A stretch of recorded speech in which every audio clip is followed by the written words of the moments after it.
You're listening to a production of the National Media Archive. To learn more or volunteer, go to nationalmediaarchive.com.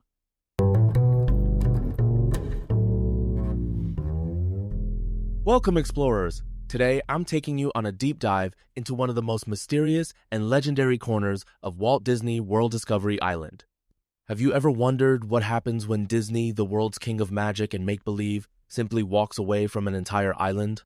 Well, buckle up, because Discovery Island isn't just a forgotten patch of land. It's a time capsule filled with secrets, stories, and a little bit of controversy. So, why has this place become such an enduring enigma? And what can it teach us about theme park history, corporate strategy, and the strange allure of abandoned places? Let's crack open the gates and start our journey.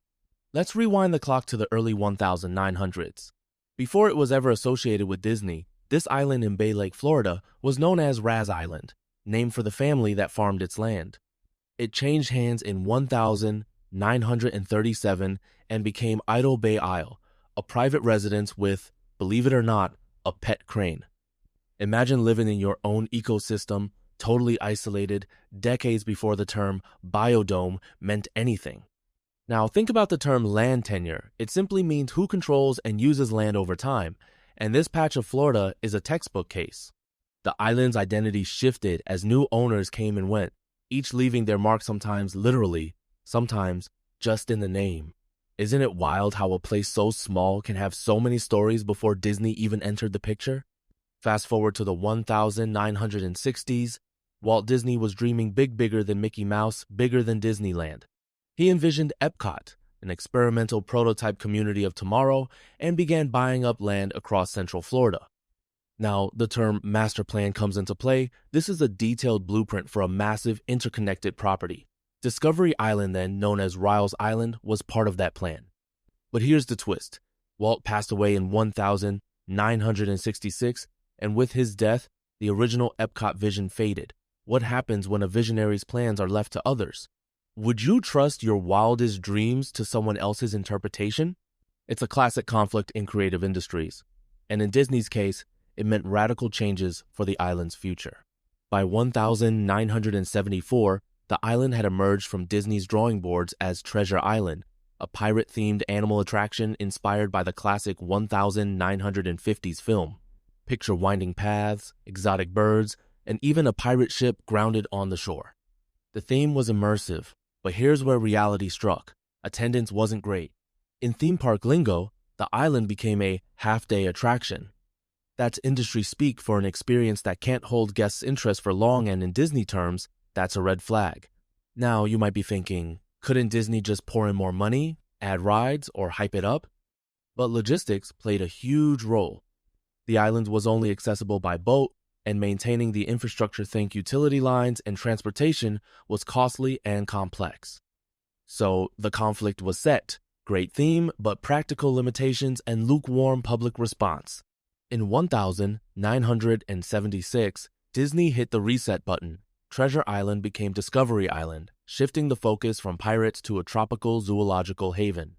They introduced new aviaries, large bird enclosures, and rare species, cultivating a lush, immersive environment. If you've ever heard of habitat simulation, that was the game here, trying to mimic real-world ecosystems for education and entertainment. The island's design was essentially a single looping path, with each turn revealing new flora and fauna. But here's the rub. Even with upgrades, Discovery Island never became a must-see. Guests classified it as a side trip, not a destination. I have to ask, would you plan your whole day around a secluded island, or stick to Magic Kingdom's thrills?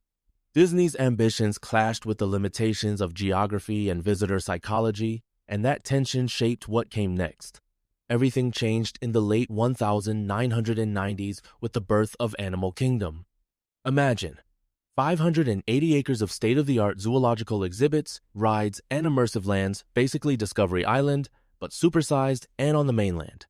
In business terms, this is known as cannibalization, where a new product eats into the market for an existing one. Suddenly, Discovery Island was redundant. Attendance dropped. Animals began to be moved to the new park. Now, here's a hypothetical. If you were Disney, Would you keep running a costly, niche attraction that's just been outclassed by your own new masterpiece? Most likely not. So, in 1999, Disney announced Discovery Island's permanent closure, ending a 25-year run. Sometimes, progress means leaving old dreams behind. So what happens when a theme park giant shutters an entire island? For years after its closure, Discovery Island was left in an eerie limbo. Maintenance stopped, but oddly, the exterior lights kept shining at night, creating the illusion of activity. This is a classic example of managed decay, letting a property decline just enough to keep it safe, but not so much that it becomes an eyesore or liability. Now, you might be asking, why not just tear it down or repurpose it? The answer lies in logistics. Transporting demolition equipment to an island, dealing with overgrown vegetation, and complying with environmental regulations can be a nightmare. For Disney, it was easier to just lock the gates and let time do its thing. The result? A ghostly relic frozen in 1999. Let me tell you, the mysteries swirling around Discovery Island only grew after it closed. Urban legends flourish stories about deadly bacteria in Bay Lake, secret government investigations, and even haunted pirate ships. The reality? Most of it's just rumor mongering, but not all the stories are innocent. In 1989, Disney was charged with over a dozen counts of animal cruelty following the deaths and mistreatment of vultures. Terms like wildlife management and regulatory compliance sound technical, but here they meant real ethical dilemmas. Was it neglect? Or just the cost of caring for wild animals in an artificial habitat? The truth is murky. Disney paid fines and cleaned up its act, but the episode added a layer of darkness to the island's already mysterious reputation. Isn't it fascinating and a bit chilling how abandoned places attract our wildest fears? Now, you might be wondering, has anyone actually set foot on Discovery Island since Disney left? The answer is yes, but only a handful of daring urban explorers have made the journey. In the mid-2000s, photographers like Shane Perez snuck onto the island, documenting decaying buildings, overgrown animal enclosures, and even graffiti. This is what's known as urban exploration, or urbex, a subculture fascinated by places society has left behind. These explorers risk legal trouble and physical danger for a glimpse at what's hidden. Their photos reveal a surreal mashup of Disney magic and post-apocalyptic ruin, faded signs, trashed aviaries, and nature slowly reclaiming the land. Why do we find these spaces so compelling? Maybe it's the thrill of the forbidden, or the sense that every crumbling wall holds a story waiting to be told. As of today, Discovery Island sits in the middle of Bay Lake, quietly decaying, its fate undecided. Disney has occasionally installed fences or maintained access docks, sparking rumors of redevelopment. But the reality is, the island is a logistical and financial headache. Concepts like cost-benefit analysis and environmental remediation come into play, meaning it's just too expensive and complicated to tear down or build anew. The land is overgrown, the building's unsafe, and any new project would require starting from scratch. So, Disney mostly pretends it doesn't exist. Isn't it ironic? In the world's most visited resort, there's a secret island that even the magic makers ignore. The future? Maybe one day, new technology or creative vision will find a use for Discovery Island. Until then, it remains a monument to dreams abandoned and possibilities unexplored. So what can we learn from the strange saga of Discovery Island? For one, even the mightiest companies can't always bend reality to their will. Concepts like sunk cost fallacy, the temptation to keep investing in something just because you already have are at play here.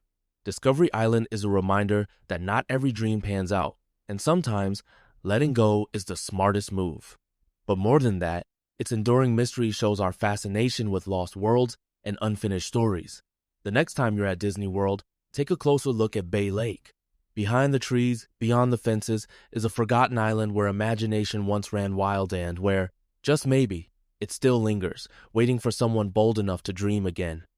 Thanks for listening, explorers, and until next time, keep searching for the stories behind the magic.